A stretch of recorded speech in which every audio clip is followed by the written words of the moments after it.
This is a message to you, the neoliberals, the SJWs, the fucking Blue pills.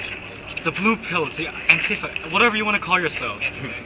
This is why you lost part 2. You lost because you told the poor, white, working families in rural Pennsylvania, Wisconsin, and Michigan that despite losing their jobs, despite their factories closing down and their communities emptying out, that they were the privileged ones because of their skin color, that they benefit from white privilege. You guys are the privileged ones. You guys are so fucking out of touch. You're sitting in your big comfy chairs in your large office spaces up in the ivory towers of university sociology departments, and you actually think we working class people give 2 shits and a fuck about your identity politics.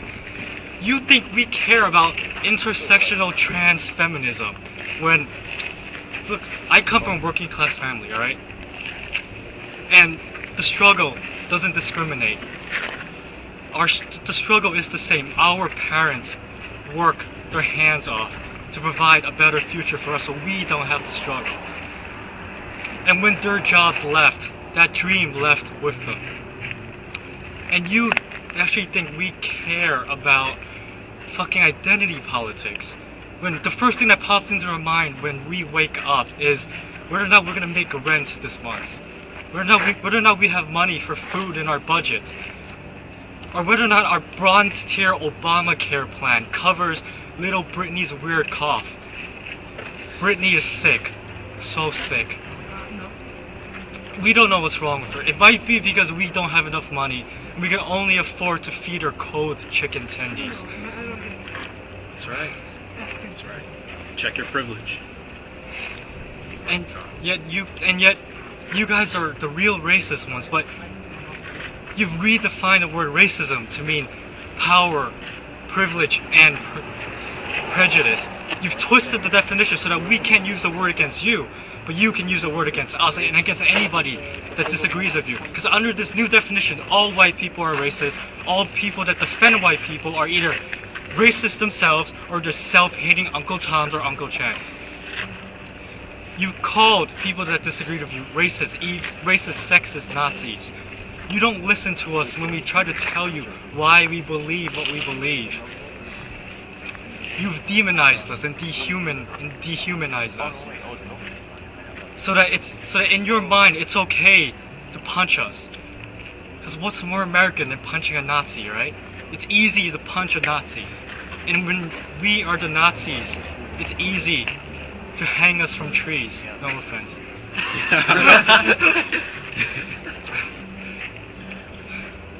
You have 1 foot over the line right now.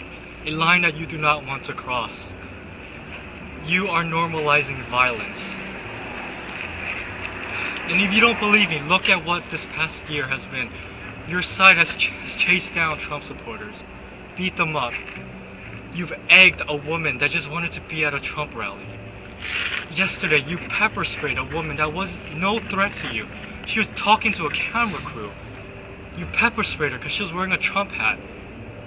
You threw rocks at people that just wanted to hear Milo speak. It doesn't matter that you disagree with Milo. You do not hit and attack and smash people with rocks just because they wanted to hear what he has to say. Once you cross that line, you are starting a war that you cannot win. You think you're so big and powerful, but step out of your bubble, step out of the liberal cities and look at the rest of the country.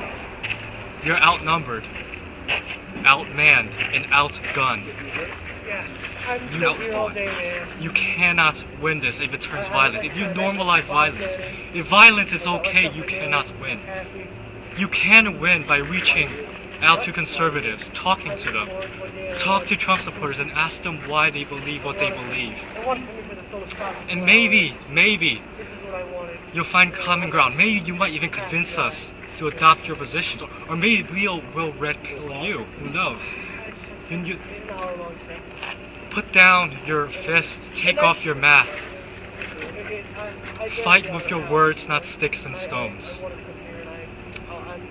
Because if you do not change, you're going to lose.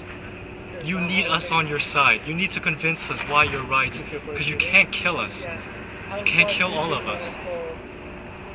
You cannot divide us. Exactly. You need us on your side because Generation Z, the kids that are growing up and being born right now, they're projected to be the most conservative generation in decades, more conservative than your grandparents. And we millennials, we grew up with the internet. These kids are growing up in the internet, in a fully formed medium where they can spread their ideas and beliefs. They're gonna shitpost better than any of us combined.